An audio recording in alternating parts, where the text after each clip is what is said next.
Now, dear student, this is activity number 27 of standard 9 English language की 27 number की activity है और बहुत इंटरेस्टिंग एक्टिविटी है। आप इसे प्रैक्टिकली जो है अप्लाई कर सकते हैं, यूज कर सकते हैं। एक्चुअली क्या होता है कि sometimes we face difficulty of some new words we come across, हमारा सामना होता है कुछ ऐसे वर्ड्स से which are unknown to us, जो हमारे लिए नए होते हैं, जिसे हम आम जबान में डिफिकल्ट वर्ड भी कहते हैं, जिसके मानी हमको मालूम नहीं होते। तो उसको हम उसके मानी कैसे तलाश कर सकते हैं। देखिए, मॉडर्न एज जो है टेक्निकल एज है, साइंटिफिक जो प्रोग्रेस का एज है, तो उसमें बहुत सारे सोर्सेज होते हैं लर्निंग के। तो सबसे इंपॉर्टेंट सोर्स आज electronic devices, computer, laptop, mobile है ना, जो हमारे हाथों में मौजूद है। तो उसके जरिए भी हम बहुत सारी इंफॉर्मेशन जो है कलेक्ट कर सकते हैं। इवन किसी वर्ड के मीनिंग अगर हमें मालूम करने हैं तो बहुत आसान तरीका होता है, और अलग अलग तरीके होते हैं जो आपको यहाँ पर बताए गए हैं। जैसे मिसाल के तौर पर यहाँ दिया हुआ है कि डिफरेंट ऐप जो होते हैं, है ना, डिजिटल डिक्शनरीज होती है, तो उसका हम यूज कर सकते हैं, या गूगल ट्रांसलेट ऐप का यूज कर सकते हैं। अलग अलग जो और दूसरे भी ऐप होते हैं उनका भी इस्तेमाल कर सकते हैं। तो उसके लिए मैं आप सैंपल के तौर पर आपकी आसानी के लिए यहाँ पर आपको यहाँ पर बताना चाहूंगा कि किस तरीके से हम डिफरेंट तरीके से जो है मोबाइल का इस्तेमाल करते हुए वो हमारी वोकेबलरी जो है उसको इंक्रीज कर सकते हैं। डिफरेंट मीनिंग के वर्ड्स हम फाइंड आउट कर सकते हैं। तो चलिए वो देखते हैं।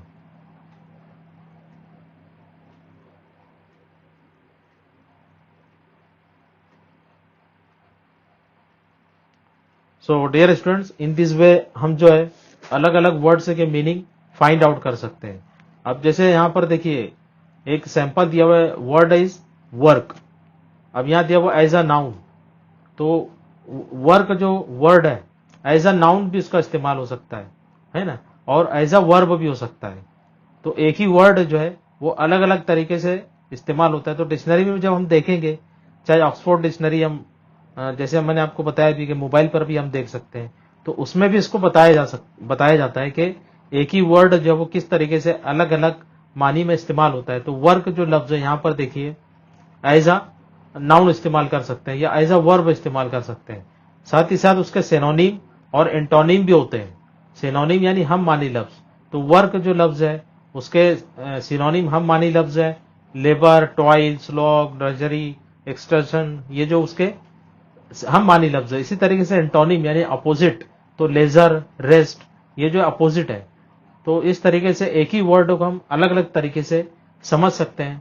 तो जब भी आप कोई नया वर्ड आपके सामने आए तो आप उसको किस तरीके से समझे, पहले तो आप उसके मीनिंग, देन उसके usages as a noun, as a verb, उसके सिनोनिम्स और एंटोनिम, हर तरीके से उसको आपको याद करना है, ताकि उस वर्ड को आप कई तरीके से याद करें, आपकी वोकेबलरी जो है वो इंक्रीज हो, अल्फाज का जखीरा आपके पास बढ़ता जाए।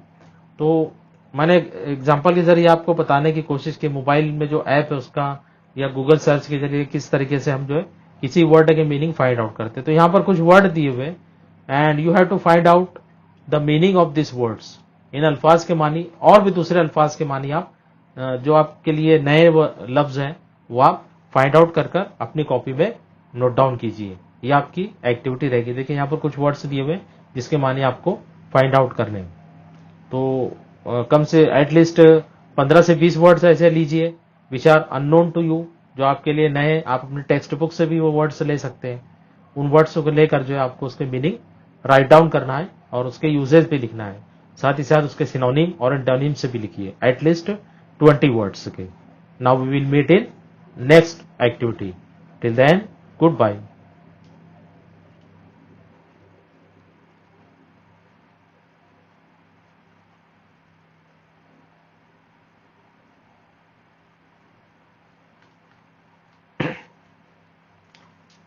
Dear students, we will discuss about activity number 28 of English language class 9th। बड़ा इंटरेस्टिंग एक्टिविटी है। इससे पहले भी शायद आपने ये एक्टिविटी की हुई। ये एक्टिविटी दी गई है टू इंक्रीज अवर वोकेबलरी, यानी अल्फाज का जखीरा हम किस तरीके से बढ़ा सकते हैं अलग अलग इंटरेस्टिंग एक्टिविटी कर।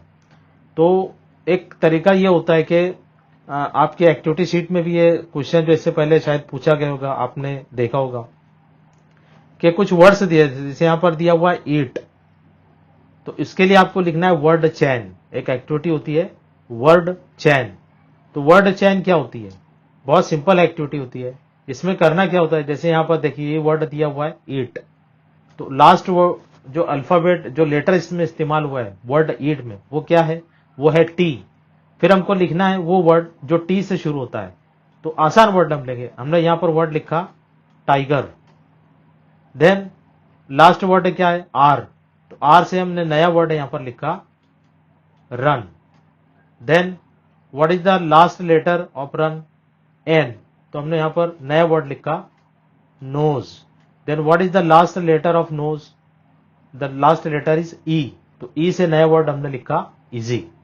तो इस तरीके से हम वर्ड चेन बना सकते हैं, एक वर्ड से दूसरे वर्ड को रिलेट कर कर जो है लिख सकते हैं। तो हम यहां पर जो वर्ड्स लिखे हुए दे आर रिटन रैंडमली, यानी इन वर्ड्स का आपस में कोई ताल्लुक नहीं है, बस हमको जैसे जैसे याद आता गया हम उसे जो है लिखते चले गए। तो लेकिन कुछ ऐसे वर्ड्स होते हैं जिनका एक दूसरे से कोई रिलेशन होता है ना? तो उसको किस तरीके से लिखा जाए वो भी हम आगे देखेंगे। अब देखिए यहां पर एक एक्सटेंशन एक्टिविटी दी हुई जो आपको करनी है। जैसे वर्ड दिया हुआ विंड, अब विंड काहे से एंड हो रहा है? हो रहा है डी से। अब आपको ऐसा वर्ड लिखना है जो डी से शुरू होता है। जैसे फॉर एग्जाम्पल, आसान फौरन हमारे जहन में आएगा डॉक्टर।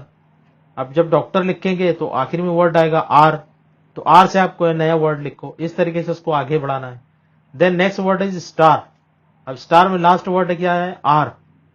अब यहां आपको वर्ड ऐसा लिखना है जो आर से शुरू होता है ना? जिसकी शुरुआत जैसे आपने लिख दिया रोज, ROAC, लास्ट वर्ड जो लेटर रहेगा वो रहेगा ई। तो अब नेक्स्ट वर्ड ऐसा लिखना है जो ई से शुरू होता है। फिर लिखा हुआ है वाई, आखिर में आया है वाई, लेटर वाई, फिर वाई से लिखना है। Then Indian, last letter is N, तो ऐसा वर्ड लिखना है जो एन से शुरू होता है। Then next is brave, last letter is E, तो ऐसा वर्ड लिखना है जो ई से शुरू हो। इस तरीके से आप जो है 1, 2, 3 और 4, हर एक में 4-4 वर्ड्स आप राइट डाउन कीजिए। ये आपका असाइनमेंट रहेगा इस एक्टिविटी के लिए। और इसी में और भी एक्टिविटी दी हुई है, वो मैं आपको बताता चलूं कि इसमें जो है आपको वर्ड चैन, जैसे मैंने बताया कि वर्ड चैन पर जो है ये वर्ड्स जो है वो आपको राइट डाउन करने हैं। और भी कुछ वर्ड्स हैं जो मैं आपको एक्स्ट्रा जो एक्टिविटी के लिए दे रहा हूं वो आप देखते चलिए। और उसके बाद फिर हम नेक्स्ट एक्टिविटी देखेंगे, एक्टिविटी नंबर, जब हम आगे बढ़ेंगे एक्टिविटी नंबर 29। तो पहले आप देखिए कि आपको और कौन से वर्ड्स जो इसमें ऐड करना है, और उस पर भी जो है आप असाइनमेंट जो है कंप्लीट कीजिए, अपनी नोटबुक में उसको लिखिए।